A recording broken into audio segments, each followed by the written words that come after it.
Сәлеметсіздер ме? Қалдарыңыз қалай? Арыстан белгісіндегі жандарға 2023 жылға болжам. Король Пентакль. Бізде Пентакль өзі қаржының картасы. Жыл сіздер үшін денежный болмақ. Яғни ақша жағынан біраз үлкен жұмыстарыңызды бітіресіздер. Қаржылы жыл. Және қаржылай поддержка бар. Әкеңіз ба, екінші жартыңыз ба, поклонниктеріңіз ба, жаңағы бастығыңыз болуы мүмкін, яғни жалақыңызды өсіретіне жаңағы қаржылай көмек береді, жалақыңызды өсіреді. Және де король Пентакль бұл жұмыс жағынан повышение болуы мүмкін, қаржы жағынан жаңа өзгерістер болуы мүмкін. Яғни қаржылы жылдардың бірі. Десятка мечи. Мечи бұл адамның ішкі қорқынышы, переживаниясы. Енді алдыда сіздерді үлкен жұмыстар, істер күтіп тұр. Қорқып, бұл бастамадан артқа қайтуға жол жоқ, сондықтан қолымнан келе ма, келмей ма деген сияқты әртүрлі уайым қайғылар болуы мүмкін. Қорқыныш пен артқа кетудің қажеті жоқ, наоборот, алдыға жүруге кеңес береді. 8 жезл. Бастаған ісіңіз, жұмысыңыз алға қарай жүреді, тек жаңағы қорқып өзіңіз беріліп тұрған шансты жіберіп алмауға тырысқаныңыз жөн. Келесі бізде горная цепь. Жаңағы өзіңіздің ішкі қорқынышыңыздан немесе еріншектік жалқаулығыңыздан жылдың беріп тұрған үлкен бір возможностынан, мүмкіндігінен айырылып қалуыңыз мүмкін. Жаңағы біреуге итере салып, жаңағы бір үлкен қаржылы жұмыс аяқтайттай сізде мүмкіндік болады, тек ішкі қорқынышыңыздан, өзіңіздің жалқаулық еріншектігіңізден бір жақсы возможностьті жіберіп алуыңыз мүмкін. Сондықтан қандай да болмасын 2023-тің беріп тұрған мүмкіндігін жібермей, жаңа соңына дейін жеткізіп, біреуге табыстай салмай, соңына жеткізбей, орта жолдан қайтып кетуге болмайды. Летящая стрела. Үлкен бір бастама бастайын деген ойыңыз болса, немесе сол бастайтын бір істі бастайын, бірақ немен айналысатынын түсінбей жүрген адамдар жақсылап тұрып ойлануға кеңес береді. Арыстандар, сіздерде өзіңізге нақты алдыға қойған мақсаттарыңыз, сізге нақты қажет пе ол іс? Соны біліп алғаныңыз жөн. Жаңағы жүректі емес, интуицияны тыңдағаныңыз жөн. Сонда ғана сіз өзіңіздің нақты алдыға қойған мақсатыңыз, жаңағы атқаратын ісіңізді табатын боласыздар. Ал енді нақты бір шешім қабылдап осы істе бастаймын деген кісілер үшін бастамаға өте жақсы жыл. Жаңағы барлығы бір внезапно тез басталып кетуі мүмкін бастамаңыз. Ойламаған жерден бір-ақ күнде шешім қабылдап, бір-ақ күнде бизнес бастап кетуіңіз мүмкін, бір-ақ күнде жұмыс ауыстырып кетуіңіз мүмкін, бір-ақ күнде повышениеға шығып кетуіңіз мүмкін, немесе жаңағы алға қойып, мысалы бір отбасын құрайын деп отырғандар, жаңағы екінші жартысын кездестіріп, бір-ақ күнде шешім қабылдап, отбасын құру мүмкін. Сол сияқты бір болайын деп жатқан өзгерістерден қорқып қашудың қажеті жоқ. Свет сердец. Бұл көп жағдайда жаңағы екінші жартыңызбен болатын мәселелер, және де жаңағыдай айтып кеткендей, бұл сіздің екінші жартыңыз ба, нақты көз жеткізіп, сөйлесіп, мысалы жаңадан танысып жатсаңыздар, жаңағы бойдақ, басы бос арыстандар үшін берер кеңесім, нақты танысып, сөйлесіп барып, шешім қабылдағандарыңыз жөн. Және де бастайын деп отырған, мысалы, іс болсын, оқу болсын, жұмыс болсын, кез келген іс тек жақсы жүреді.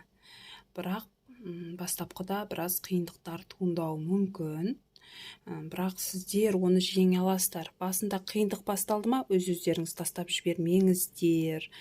Бұл істен результат, жұмыс, жаңағы үлкен нәтиже көресіздер.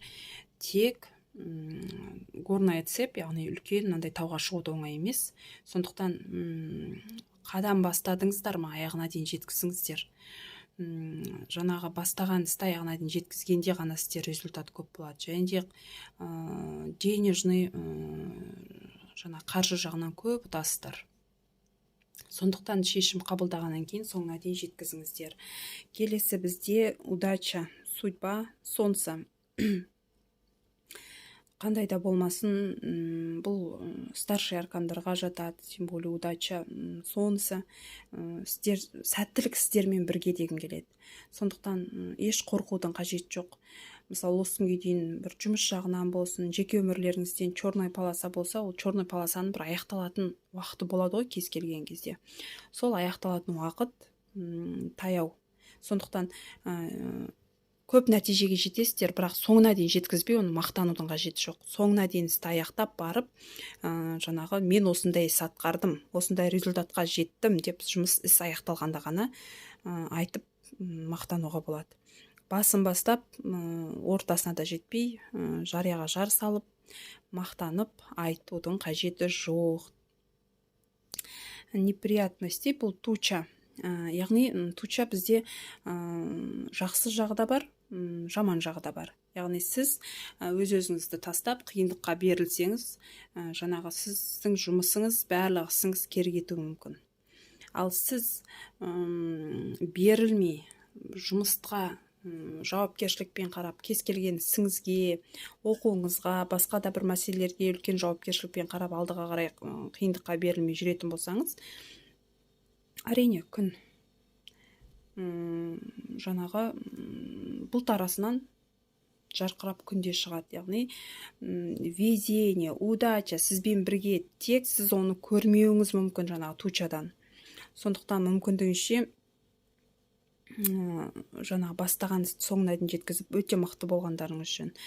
Джентльмен, мужчина, басы бос жаңағы арыстан, әсіресе нәзік жандылар үшін екінші жартысын кездестіру, отбасын құру деген сияқты бір кардинал өзгерістер болуы мүмкін.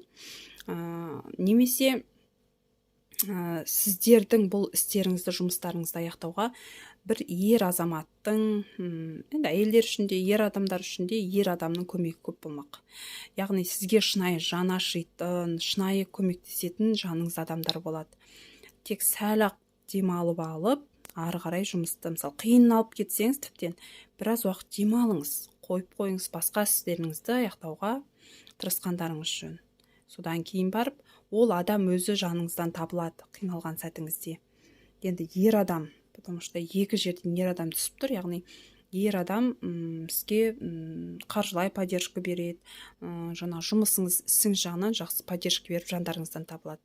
Сондықтан мен жалғызбын деп өз-өздеріңізді жегіде жеудің қажеті жоқ. Сізге көмектесетін, жаңа қиналған сәтіңізде жаныңыздан табылатын адамдар болады. Қиналған сәтіңізде жаныңыздан табылатын адамдар бар кезде сіз неден қорқасыз, кімнен қорқасыз? Бастаған ісіңізді аяғына дейін жеткізіп, жақсы результатқа шыққаныңыз дұрыс болады деп ойлаймын. Себебі өз-өзіңізді жылдың басынан тастап жіберіп, жалқаулыққа, еріншектікке жол бермеңіз. Сіздің қолыңыздан келеді, просто қорқақтық, ішкі мен қолымнан келмей қалама деген сияқты ойлар артқа итермелеуі мүмкін. Үлкен нәтижеге қол жеткізе аласыз. Мысалы, повышенияға шығып кетуіңізге де, жаңағы жұмыстан жалақыңызды өсіруге үлкен мүмкіндіктер, возможностьтар бар, сондықтан возможность жібермеген дұрыс. Жеке өмірлерінде бойдақтардың көбінесе кардинал өзгерістер болады, жұмыс барысында, қаржы жағынан да. Денсаулық жағы жақсы, но өз-өздеріңіз жаңағы тастаған кезде, жаңағы энергия күштің асып тасып тұрған кезде адам өз-өзін тастаса, әрине энергия күш шықпағаннан кейін депрессияға түсіп, жаңағы жалқаулыққа, еріншектікке жол береді. Сондықтан асып тасып тұрған күш жігерді жаңа бастамаларға, жаңа идеяларға салу керек деп ойлаймын. Жылдарыңызға сәттілік, табыс тілеймін. 2023 сіздерге тек жақсылық алып келсін. Сау болыңыздар. Менің каналыма тіркеліп, лайк басып, комментарий жазуды ұмытпаңыздар.